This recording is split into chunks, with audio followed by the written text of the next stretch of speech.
સૂર્યમણી ઝારખંડ રાજ્યની વતની છે. તેમણે પોતાનું જીવન શાળાએ જઈને બદલ્યું છે. સૂર્યમણી વનવાસી છે. તેઓ કહે છે, જો જંગલો ન હોય તો અમે પણ રહી શકીશું નહીં. તેઓ કહેતા કે વાંચતા શીખવા માટે જંગલો પુસ્તકો જેટલા જ મહત્વના છે.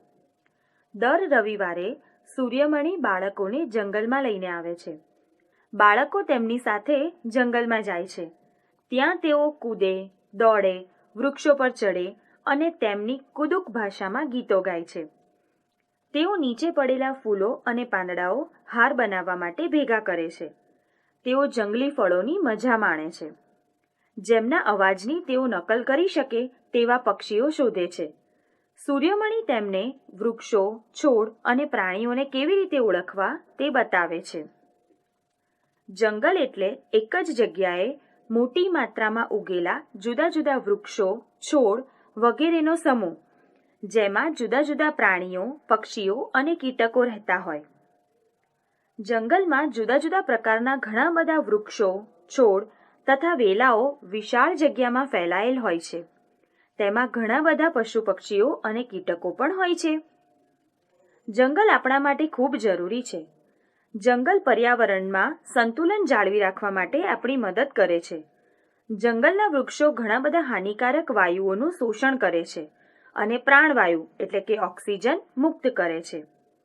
વૃક્ષોના મૂળ જમીનને જકડી રાખે છે.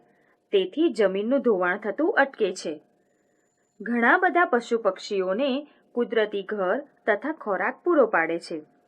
જંગલમાંથી આપણને ઇમારતી લાકડું, બળતણનું લાકડું, ફળો તથા ઘણી બધી ઔષધિઓ મળે છે. જંગલોમાં રહેલા છોડવાઓ, વૃક્ષો અને પ્રાણીઓ ખોરાક, સુરક્ષા અને રહેઠાણ માટે એકબીજા પર આધાર રાખે છે. જેમ કે મોટા વૃક્ષો વાંદરા જેવા ઘણા પ્રાણીઓ તેમજ પક્ષીઓને નિવાસસ્થાન પૂરું પાડે છે. વળી આ વૃક્ષોના ફળ ઘણા પ્રાણીઓ અને પક્ષીઓનો ખોરાક પણ છે. પ્રાણીઓ કે પક્ષીઓ આ ફળને ખાતા ખાતા તેના બીજ અન્ય જગ્યાએ અજાણતા જ નાખી દે છે, જેના કારણે તે વૃક્ષ અન્ય જગ્યાએ ઉગે છે.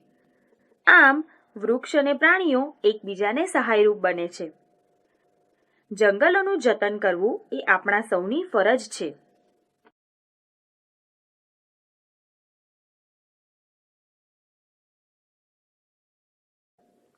પહેલાના સમયમાં જંગલો બધાના હતા. આ જંગલોમાં રહેતા વનવાસીઓ પોતાની જરૂરિયાત મુજબ સૂકા લાકડા, ફળો અને ઔષધિઓ ભેગી કરતા હતા અને જંગલને નુકસાન ન થાય એ રીતે તેનું લાકડું વાપરતા હતા.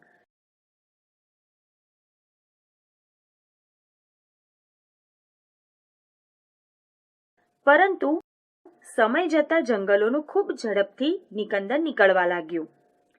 સરકારે જંગલોમાં ઠેકેદાર નિમ્યા. ઠેકેદાર એટલે એ વ્યક્તિ કે જેને જંગલમાંથી જરૂરી લાકડું યોગ્ય પ્રમાણમાં કાપવાની તથા જંગલની વસ્તુઓ લઈ જવાની પરવાનગી મળી હોય. બદલામાં તેને જંગલનું રક્ષણ કરવું પડે છે. પરંતુ ક્યાંક અમુક ઠેકેદારો જ લાલચમાં આવી જઈ જંગલમાં વધુ વૃક્ષો કાપવા લાગ્યા. વળી આ ઠેકેદારો વનવાસીઓને જંગલમાંથી કોઈ વસ્તુ એકઠી કરી વેચવા દેતા ન હતા. આથી ઘણા વનવાસીઓની આજીવિકા છીનવાઈ ગઈ. પરિણામે આવા આદિવાસીઓ જીવન નિર્વાહ માટે શહેરમાં ગયા. શહેરમાં તેઓ મજૂરી કામમાં જોડાયા.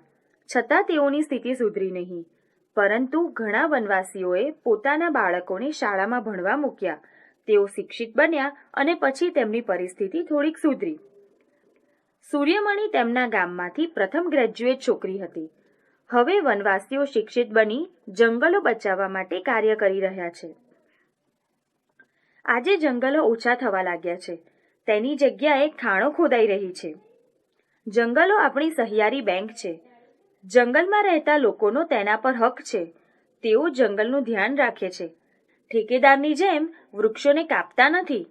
તેઓ જોઈએ તેટલું જ લે છે. તેઓ જાણે છે કે આ આપણી સહિયારી સંપત્તિ છે. તેને બધી અને બિનજરૂરી વાપરવાની નથી. જંગલોની જેમ જમીન, ખનિજો, જળાશયો, સમુદ્ર, ભૂગર્ભ જળ અને પ્રાણીઓ વગેરે પણ આપણી સહિયારી સંપત્તિ છે. તેનો જરૂરિયાત પૂરતો જ અને વિચારીને ઉપયોગ કરવો જોઈએ. તેમજ ભવિષ્ય માટે બચાવીને રાખવા જોઈએ. આ બધાને જાળવવા એ આપણી ફરજ છે.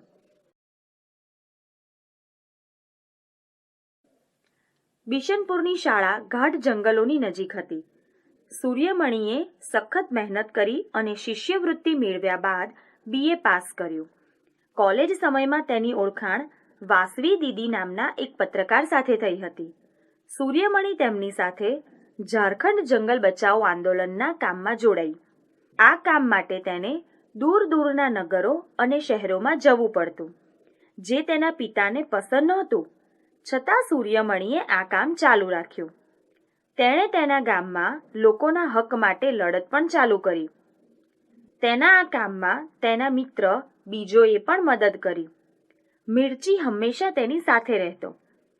સૂર્યમણી તેની સાથે તેના વિચારોની અને સ્વપ્નોની આપ-લે કરતી. સૂર્યમણીનું કુદુક જાતિ માટે એક સ્વપ્ન હતું કે તે પોતાના લોકોને વનવાસી હોવા માટે ગૌરવ અનુભવાય તેવું ઈચ્છતી હતી. સૂર્યમણીએ વાસવી દીદી અને બીજાઓની મદદથી એક કેન્દ્ર તોરંગ ખોલ્યું હતું. તોરંગ કુદુક ભાષાનો શબ્દ છે. તેનો અર્થ થાય છે જંગલ. તે સમયે સૂર્યમણીની ઉંમર 21 વર્ષ હતી. સૂર્યમણી ઈચ્છતી હતી કે તહેવારો પર વનવાસી લોકો તેમના પોતાના ગીતો ગાય અને પારંપરિક કપડાં પહેરીને મજા માણે.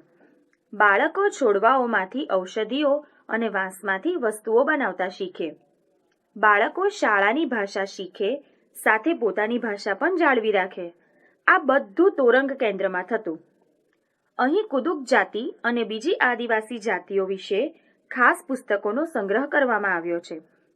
વાંસળી અને જુદા જુદા પ્રકારના તબલા મૂકવામાં આવ્યા છે.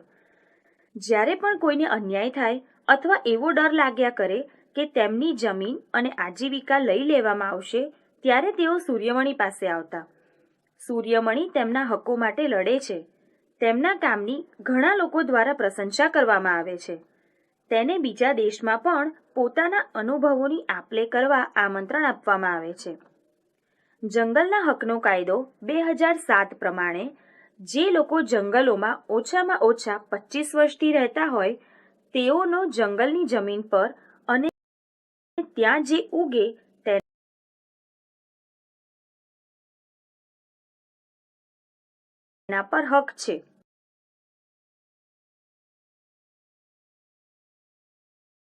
પ્રમાણે જે લોકો જંગલોમાં ઓછામાં ઓછા 25 વર્ષથી રહેતા હોય તેઓનો જંગલની જમીન પર અને ત્યાં જે ઉગે તેના પર હક છે.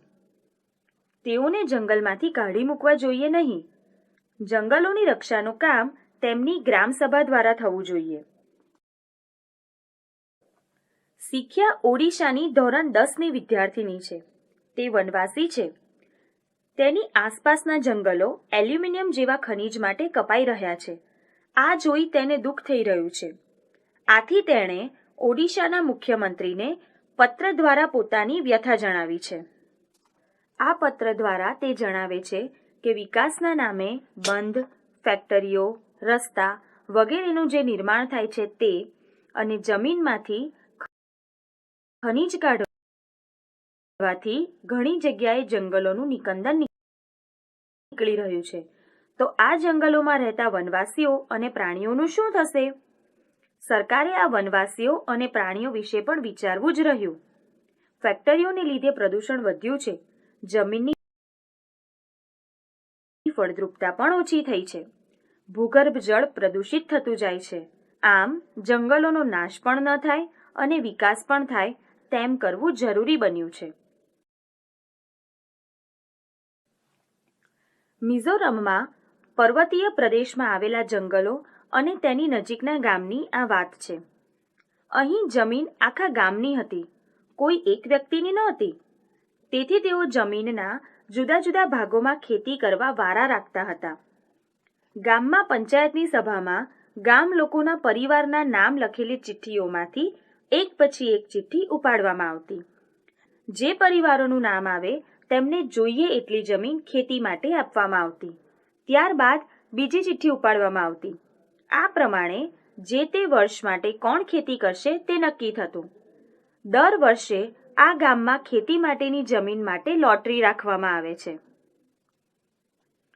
અહીં ભારતના નકશામાં ભારતના કયા કયા ગામમાં ગાઢ જંગલો અને કયા કયા ગામમાં આછા ગાઢ જંગલો છે તે જોઈ શકાય છે. ભારતમાં જંગલોનું પ્રમાણ ઓછું છે. ભારતમાં ગાઢ જંગલો અરુણાચલ પ્રદેશ, સિક્કિમ, મણિપુર, ઉત્તરાખંડ, ઝારખંડ, છત્તીસગઢ, મહારાષ્ટ્ર, ઓડિશા, તેલંગાણા, લક્ષદ્વીપ અને આંદામાન નિકોબાર ટાપુઓ પર આવેલા છે. જ્યારે આછા ગાઢ જંગલો જમ્મુ કાશ્મીર, હિમાચલ પ્રદેશ, ઉત્તરાખંડ, સિક્કિમ, મેઘાલય, અરુણાચલ પ્રદેશ, અસમ, નાગાલેન્ડ, મણિપુર, મિઝોરમ, ત્રિપુરા, પશ્ચિમ બંગાળ, ઝારખંડ, ઓડિશા, છત્તીસગઢ, મધ્યપ્રદેશ, રાજસ્થાન, ગુજરાત, મહારાષ્ટ્ર, કર્ણાટક, કેરળ, તમિલનાડુ, આંધ્રપ્રદેશ અને તેલંગાણામાં આવેલા છે.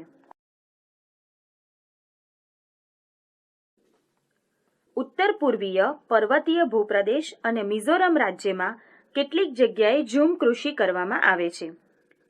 ઝૂમ કૃષિ ખૂબ જ રસપ્રદ છે. એક પાક લીધા પછી જમીન થોડા વર્ષો માટે પાક લીધા વગર રાખવામાં આવે છે. ત્યાં કશું ઉગાડવામાં નથી આવતું. વાંસ અને અનિચ્છનીય છોડ તે જમીનમાંથી કાઢવામાં નથી આવતા. તેઓને કાપી અને બાળી દેવામાં આવે છે, જેથી તેની રાખ જમીનને ફળદ્રુપ બનાવે છે. સળગાવતી વખતે ધ્યાન રાખવામાં આવે છે કે આગ જંગલના બીજા ભાગો સુધી પહોંચે નહીં. જ્યારે જમીન ખેતી માટે તૈયાર હોય ત્યારે તેને થોડી ખોદવામાં આવે છે.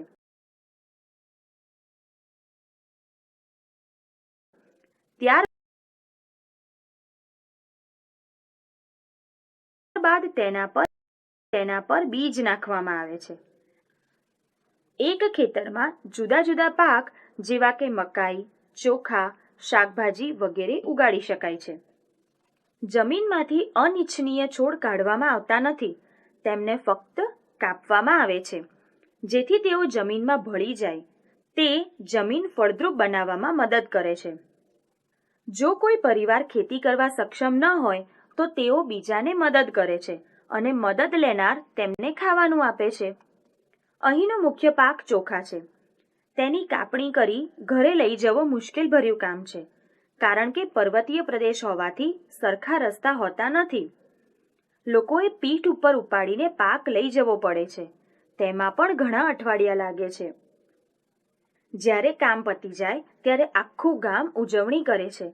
ભેગા મળીને રાંધીને જમે છે, ગાય છે અને નૃત્ય કરે છે. આ નૃત્યમાં લોકો જોડીઓમાં એકબીજાની સામે જમીન પર વાંસની લાકડીઓ રાખી બેસે છે.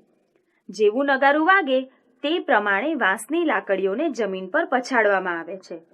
નૃત્યકારો વાંસની લાકડી અંદર અને બહાર કરે છે અને તાલ સાથે નૃત્ય કરે છે. મિઝોરમના 3/4 લોકો જંગલો સાથે જોડાયેલા છે. અહીંનું જીવન મુશ્કેલી ભર્યું છે, પરંતુ લગભગ બધા બાળકો શાળાએ જાય છે.